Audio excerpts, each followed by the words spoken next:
네, 안녕하십니까. 프레이저 테라피틱스 오늘은 대표는 님은 못 오시고 연구소장으로 온 김남중입니다. 저희 회사는 사실 팁스에 선정된 지가 조금 오래된 편인 것 같습니다. 다른 앞에서 소개해드린 교수님들의 기업에 비해서는 그동안 그래서 많은 투자자들의 도움을 받아서 약간의 성과를 거두었고, 그것과 함께 현재까지 저희가 이루어놓은 여러 가지 성과들을 종합적으로 이 앞에 계시는 우리 전문위원들께 소개해드리는 자리라고 생각을 하고 제가 말씀을 올리도록 하겠습니다. 저희는 이제 TPD 플랫폼을 스피뎀이라는 이름을 가지고 현재 여러 가지 작업들을 진행 중이고요. 그것에 대한 기술적인 의미를 설명드리는 시간이라기보다는 저희가 팁스 선정 이후에 어떤 시간을 가지고 어디까지 해왔는지를 아주 간략하게나마 전달드리는 시간으로 이해하고 제가 말씀 올리도록 하겠습니다.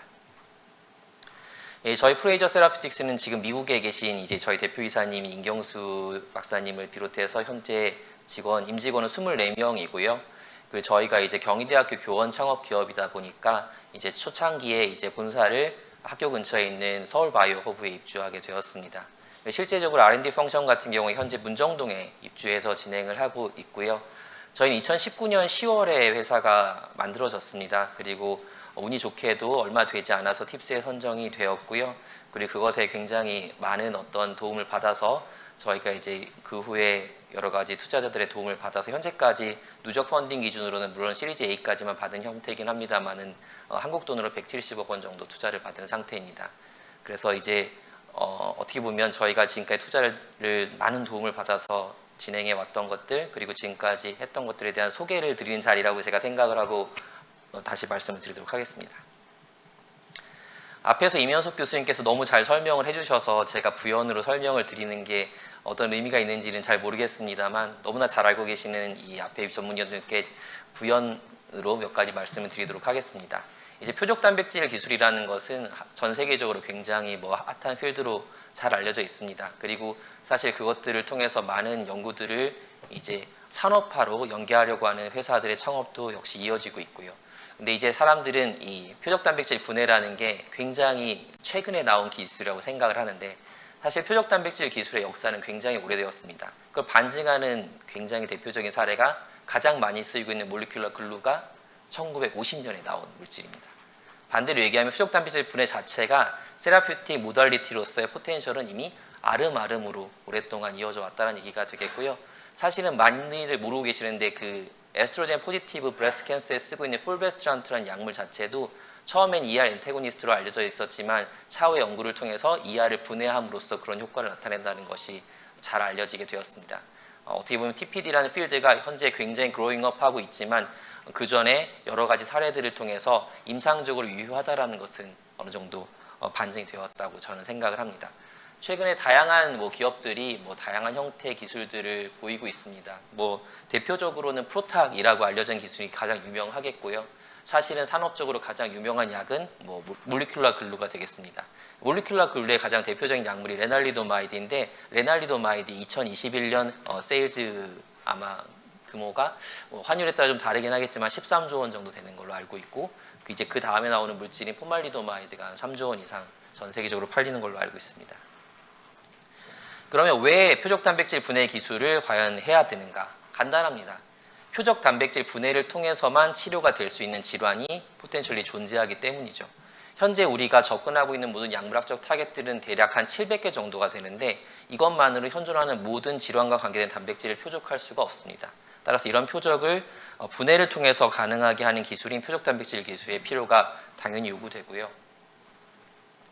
이 TPD 필드에서 많은 분들이 이제 프로탁과 TPD를 등치어로 생각을 하시는데, 사실 앞서 소개해드린 대로 이 TPD 필드에서 어떻게 보면 프로탁은 하위 어떤 카테고리가 되겠습니다.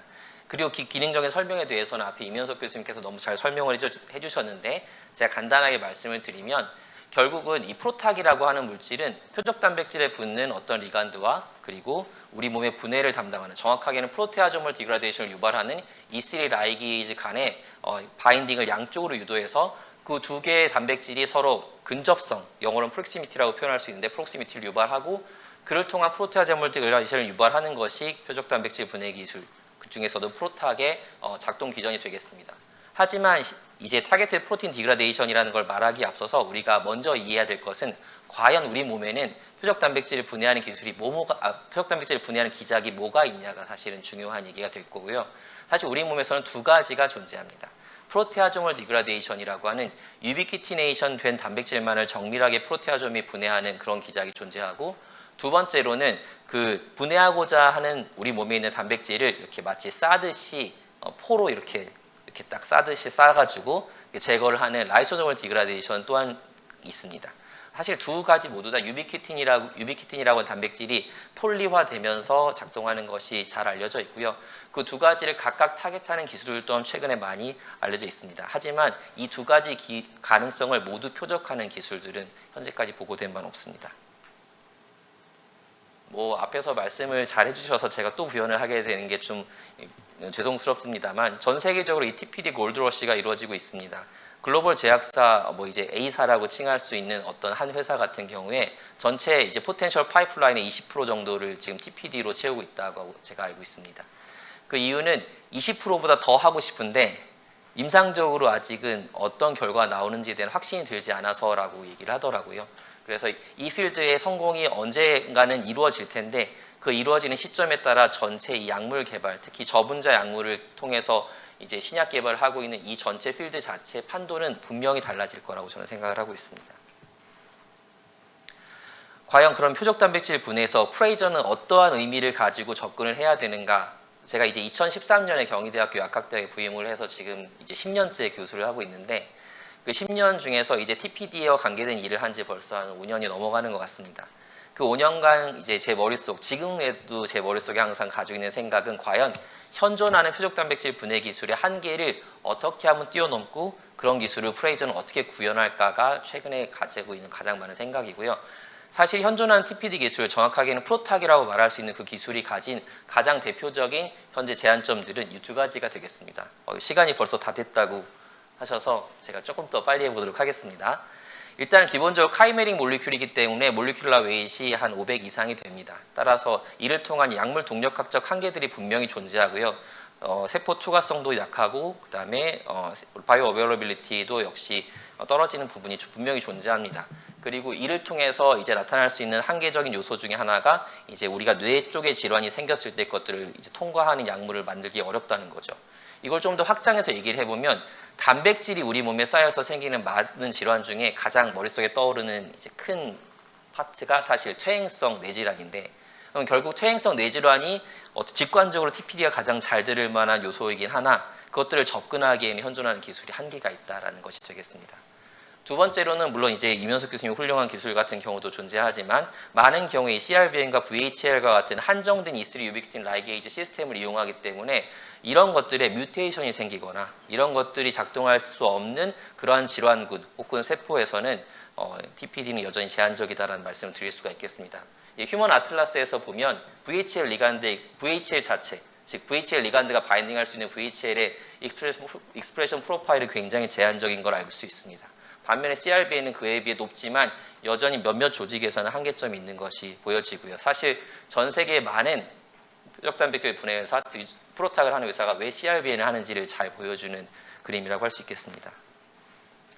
저희 스피드엠은 오늘 기술적인 설명을 드리면 너무 또 길어질까봐 다 뺐는데도 결국은 길어지고 있어서 너무 죄송하고요. 저희는 이제 넥스트 웨이브라고 나름대로 자부심을 가지고 있습니다. 저희는 저희가 옵티마이즈한 시스템을 덧붙여도 그 기존 프로탁에 비해 절반 정도의 몰리큘러 웨이트, 어떻게 보면 절반 이하의 몰리큘러 웨이트의 증가만을 통해서 효과적인 표적 단백질 분해를 유발합니다. 그리고 굉장히 우수한 PK 프로파일을 보이고 있고, 인비보 상태에서 BBB 펌이업을 하다는 것까지 저희가 확인할 수 있습니다. 두 번째로는 저희는 완전히 노블한 모드 오브 액션을 통해서 한 가지 E3 라이게이즈가 아닌 우리 몸에 잠재적으로 가능한 수십 혹은 수백 개의 E3 라이게이즈만을 이용해서 E3 라이게이즈를 이용해서 표적 단백질 분해를 유발할 수 있습니다. 그 얘기는 CRBN과 VHL에 한정해서 이용할 수 있는 기존 방식에 비해 생길 수 있는 뮤테이션이나 레지스턴스의 문제에서 조금 더 자유롭다는 얘기가 될 수 있겠고요. 경우에 따라서 이제 프로테아조멀 디그라데이션이 불가능한 단백질이 있습니다. 예를 들면 멤브레인에 박혀 있는 경우에는 사실은 프로테아조멀 디그라데이션이 상대적으로 어렵습니다. 왜냐하면 우리 몸에서 그걸 제거하는 기작이 라이소조멀 디그라데이션이기 때문입니다. 근데 저희 같은 경우에 그 두 가지를 다 유도할 수 있는 방식이 되겠고요. 이거는 뭐 셀렉티비티의 증가가 있다라는 건데 저희가 이거는 케이스 바이 케이스라 장점으로 소개는 하고 있지만 오늘 말씀드리기에는 조금 어려운 부분일 것 같습니다. 현재 저희는 이제 시리즈 A 펀딩을 받아서 BRD4나 타우에 관해서는 인비보 POC를 어느 정도 마무리한 상태고 아마 내년 초에는 아마도 호플리 저희가 전임상 뭐 GLP 톡스나 이런 것들을 갈 수 있지 않을까라고 생각을 하고 있고 목표는 이제 내년 혹은 내후년까지 TPD 플랫폼을 이용한 최초의 타우 디그레이더 혹은 온콜로지 파이프라인의 임상을 목표로 하고 있습니다. 이것들을 위해서 최선을 다하고 있고요. 그러기 위해서 필요한 자금이 조금 많이 소요가 될 것 같아 이렇게 피칭을 하게 되었습니다. 저희가 주되게 하고 있는 것은 신경통행성 뇌질환, 저희가 가지고 있는 플랫폼의 장점을 잘 살릴 수 있는 신경통행성 뇌질환 중에서도 알츠하이머 디지즈나 파킨슨 디지즈의 원인 단백질로 알려져 있는 저런 것들을 표적하고 있고요. 다양한 온콜로지 파이프라인 역시 진행을 하고 있습니다. 그리고 국내외 지금 굴지의 제약사들과 파트너링을 통해서 일부 이제 파이프라인의 어떤 공동 연구를 진행을 하고 있고요. 물론 스피뎀이라고 하는 고유의 플랫폼을 가지고 있습니다. 스피뎀은 Selective Protein Degradation Enabling Moiety라는 줄임말입니다. 그리고 그것을 기반으로 하는 회사이긴 하지만 사실 저분자 물질도 하고 있습니다. 원래는 이게 처음에 소개를 했어야 되는데 제가 너무 늦게 소개를 해드린 것 같고요. 프레이저란 이름도 프로틴 이레이저라는 뜻입니다. 그리고 프레이저가 그리고 포르투갈어로 그 기쁨이란 뜻이거든요. 플레저라는 뜻입니다. 그래서 환자에게 이제 이러한 단백질 분해 기술을 통해서 기쁨을 전달하겠다 이런 의미로 저희가 창업자 이름을 지었고요. 뭐 간단하게 실험 소개를 하면 저희가 이제 MM1S 셀라인이 가장 유명한 이제 BRD4 익스프레션 셀라인인데 여기에다가 이제 실험을 했을 때 DC50이 한 15나노몰 정도 저희 시스템에서 구현이 되고요. 그리고 100%에 가깝게 Dmax가 나옵니다. 이제 요 데이터를 딱 보여드리면 그러면 기존 프로탁은 어느 정도 되니 니네 시스템에서 라고 아마 궁금해하실 텐데 가장 잘 알려져 있는 디벳1 같은 경우가 저희 시스템에 60나노몰 정도가 나옵니다. 그러니까 저희가 한 4배 정도 더 우수한 DC50를 가지고 있고 사실 셀라인을 좀 다르게 가지고 가는 경우 특히 난치성 암종으로 우리가 잘 알고 있는 GBM 같은 셀라인을 에서 실험을 하게 되면 저희가 DC50 차임만 옵티마이드 시스템과 기존에 가장 포턴트하다고 알려져 있는 프로탁인 디벳6보다도 저희가 10배 이상 우수한 효과를 확인하였습니다. 그리고 그 밑에 있는 뭐 하위인자들의 제거들도 굉장히 훌륭한 걸 확인했고요.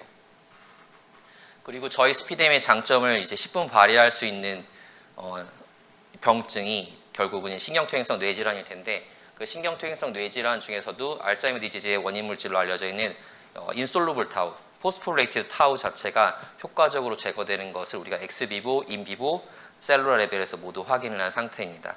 이 파이프라인을 가지고 저희가 아마 호플리 내년 정도에는 조금 더 좋은 결과를 가지고 한 번 더 피칭을 여기서 할지 다른 데서 할지 모르겠지만 이제 앞에 있는 전문의원들 모시고 한번 만났으면 좋겠습니다.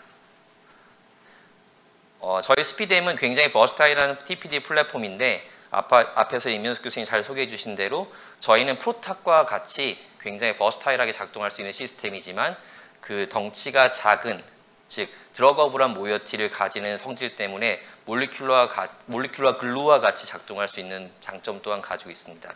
따라서 레이셔널리 디자인될 수 있는 몰리큘러 글루 형태의 TPD를 개발하는 프레이저 세라피틱스다라고 기대해 주시면 좋겠습니다. 예, 경청해 주셔서 감사합니다. 네, 연구소장님 강의. 저도 모르게 강의라고 말씀을 드렸네요. 네. 발표 잘 들었고요. 지금 시간이 조금 지연된 관계로 전문위원분들께서는 조금 짧게 질문해 주시면 감사하겠습니다. 양승락 팀장님부터 질문 부탁드리겠습니다. 네, 말씀 잘 들었습니다. 아마 시간 관계상 아마 말씀 못 하셨을 것 같은데 아마 주요 인력분들에 대한 소개를 좀 해주셨으면 좋겠고요. 네. 그리고 아까 멀티플란 E3 라이게이즈가 가능하다라고 하셨는데 네. 그거에 대한 간단한 설명 또 추가로 좀 부탁드리겠습니다. 일단 첫 번째 인력은 저희가 24명 중에 현재 연구 인력은 19명이고요. 19명 중에서 박사급 인력은 현재 7명입니다. 그러니까 저랑 창업자, 제가 이제 코파운더인데 이제 대표님, 저 그리고 이제 인비보 워크를 할 수 있는 세 분이 이제 경희대학교 약학대학 소속이고요. 저는 의학과학자고 그리고 대표님은 몰리큘러 바이올로지. 그러니까 사실 E3 라이게이즈를 오랫동안 연구해 오신 분이십니다. 그리고 이제 한 분께서는 수의사셔서 인비보 모델링에 있어서 우리나라에서 최고 권위자십니다. 그래서 이게 3명이 모여 있고요. 그리고 이사진으로서는 이제 국내 최고 제약사 중에 하나의 동아제약에 이제 20년간 근무하신 연구 개발 이사님을 최근에 저희가 어렵게 모셔서 IP나 이런 것들을 셋업하고 있고, 그리고 또한 최근에 이제 서울대 수의대 출신의 이제 임상개발 인력 박사님을 또 모셔서 저희가 관련 일들을 하고 있습니다. 그 밑에도 저희 뭐 팀장님들은 전부 박사급이시고요. 이제 합성 팀장님 같은 경우에 서울대 약대에서 박사를 하셨고, 그리고 양리 팀장 같은 경우는 서울의대에서 박사를 하셨습니다. 그리고 밑에 하위 연구 인력도 전부 석사급 인력 이상이 되겠습니다. 그리고 두 번째 질문이 제가 아까 또 말을 많이 하다 보니 기억이 못 나가지고, E3 라이게이지를 왜 멀티플리 작동할 수 있냐라고 말씀을 드리면, E3 라이게이지라고 하는 것이 로딩되어 있는 시스템이 컨설베이션 되어 있습니다. 결국 E3 라이게이지는 사실은 종류가 여러 가지 있고, 크게 분류를 하게 되면 헥트 타입이 있고 이제 링 타입이 존재하게 되는데, 링 타입은 사실은 이뷰키틴이 E3에 로딩되어 있지 않고 E2에 로딩되어 있거든요. 그 E2와 E3가 컴플렉스를 유지하고 있습니다. 근데 헥트 타입 같은 경우에 E3에 이제 유비키틴이 로딩되어 있는데, 이 헥트 타입의 E3에 유비키틴이 로딩되어 있는 그 부분이 컨설베이션 되어 있거든요. 그 모양 자체가. 그래서 그런 것들을 표적을 잘 저희가 케미컬리 해서 그런 것들을 이용한 시스템, 저희 오늘 보여드리지 못했지만 저희가 커머셜리 매치업 해가지고 실험할 수 있는 한 5종류 E3 라이게이지에서 모두 리크루팅 되는 걸 확인했습니다. 네, 정수민 심사위원님 질문 부탁드릴게요. 네, 저도 짧게 질문 드리면 이제 BBB 통과하는 것에 네. 대한 실험은 어떤 식으로 좀 저희 PK 하는지. 프로파일을 확인했습니다. 이제 바이오 어베일러빌리티랑 플라스마가 아니고 플라스마 투 브레인 레이셔까지 확인을 했고요. 그리고 그를 통해 나타날 수 있는 디그라데이션도 인비보에서 확인했습니다. 네, 유병호 과장님 질문 부탁드릴게요. 네, 그럼 이 스피드앤 플랫폼이요. 네. 그 링커가 없는 게 맞나요? 저희가 이제 링커를 최소화했다라고 표현을 하고 싶은데요. 이제 그 결국은 결정하는 건 저희가 워헤드라고 부르는 이 프로틴 오브 인터레스트에 붙는 물질이 이제 어디에 붙느냐가 굉장히 중요한데, 서페이스에 가깝게 붙으면 최소화가 될 수 있고요. 그러니까 거의 없습니다. 그 경우는. 그런데 얘가 만약에 굉장히 클래프트가 깊어서 아주 깊숙이 돼야 되는 경우에는 저희가 그 스페이스를 어느 정도 둬야 되는 점은 분명히 있지만, 기존 물질에 비해서 뭐 링커의 길이나 이런 것들은 비교하면 거의 없거나 최소화되어 있다라고 말씀드릴 수 있습니다. 네, 서영덕 상무님 질문 부탁드리겠습니다. 네, 저희 기술의 핵심이 그 멀티플 E3 라이가제를 사용할 수 있는 부분이라고 이해를 하고 있는데, 예, 맞습니다. 네. 그것이 장점도 있겠지만 2개, 3개가 붙어 있을 경우에 약효에서든 아니면 개발하는 과정에서든 또 단점도 있을 것 같은데, 네. 그런 장단점이 어떤 게 있는지, 그리고 네. 그런 단점에도 불구하고 우리가 타겟팅하고 있는 이런 신경질환 쪽으로, 특히나 이제 뇌로 들어가는 이런 부분을 먼저 타겟팅하는 게, 그런 단점에도 불구하고 어떤 종합적인 면을 고려했을 때 첫 번째로 우선적으로 타겟팅하는 이유를 좀 설명을 부탁드립니다. 저희는 사실은 저희가 내부적으로 메커니즘 스터디를 했을 경우에 생각하는 거는, 저희 화합물이 이용하는 E3 라이게이지는 원래 저희 이제 워헤드가 붙는 프로틴 오브 인터레스트가 분해될 때 사용하는 E3 라이게이지라고 저희가 지금 메커니즘은 알고 있습니다. 그러니까 지금 좀 더 스터디를 해봐야 되겠지만 저희가 어썸션은 그렇게 가지고 가고 있고요. 그렇기 때문에 이제 그런 것에서 오는 호메오스테시스 유지에서 좀 더 장점이 있을 거다라는 생각을 하고 있습니다. 그리고 여러 개의 E3 라이게이지를 이제 리크루팅하는 것 자체가 단점, 말씀하신 대로 여러 개의 E3 라이게이지를 건드려서 그런 일도 일으킬 수 있습니다만, 사실은 만약에 CRBN이나 특정 단백질만을 오큐파이에서 가지고 오는 경우, 원래 CRBN이 담당해서 제거해야 하는 그 표적 단백질의 분해, 그러니까 결국 CRBN이 이루어야 하는 E3 라이게이지 컴플렉스를 통해 분해돼야 하는 그 표적 단백질은 어떻게 보면 그 프로틴 호메오스테시스에 어떤 영향을 받을 수 있다라는 게 저희 이제 생각이고요. 또 아까 말씀드린 대로 여러 개 E3 라이게이지를 이용하지 않게 되는 경우, 표적하는 그 CRBN 혹은 VHL이 뮤테이션이 생겼을 경우 그런 것들을 이용하지 못하는 제한점이 있는 데 비해 저희 스피드는 그거보다 조금 더 낫지 않을까라는 생각을 하고 있습니다. 네, 손한결 수석님 질문 부탁드릴게요. 네, 아까 말씀드렸던 거랑 비슷한 질문이긴 한데, 이게 스페이서 또는 링커가 없을 때에 네. 구조적으로 리지더티가 증가하면서 발생할 수 있는 단점은 없나요? 굉장히 좋은 질문이시고요. 저희가 이제 그 결국은 표적할 수 있는 표적 단백질도 어느 정도 그런 것들을 감안해서 저희가 선정을 해야 된다고 생각을 하고 있습니다. 저희가 넥스트 웨이브라고 얘기는 하고 있지만 저희가 하는 모든 일들이 프로탁을 완전히 대체하거나 프로탁보다 훨씬 더 나은 기술이라고 저희가 얘기는 할 수가 없는 부분이라고 생각을 합니다. 그래서 표적 단백질의 선택 자체를 저희가 이제 장점을 극대화할 수 있는 표적 단백질 쪽으로 선택을 하고 있고요. 말씀하신 대로 이제 만약 클래프트 깊숙한 쪽으로 가는 경우에 클래프트에 맞는 리지드한 링커를 찾게 되면 오히려 약물성이 떨어지는 경우도 존재할 수 있어서 그런 경우는 플렉서블한 링커를 도입해서 효과를 저희가 확인하는 경우도 있긴 하지만 이제 그런 것들이 종합적으로 다 저희의 표적 선정과 인디케이션에 부합하는 경우에만 저희가 파이프라인을 하려고 하고 있습니다.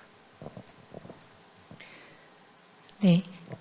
질문과 답변 감사드립니다. 프레이저 테라퓨틱스의 발표를 위해 굉장히 노력해 주신 연구소장님께 박수 한번 부탁드리겠습니다. 네, 감사합니다.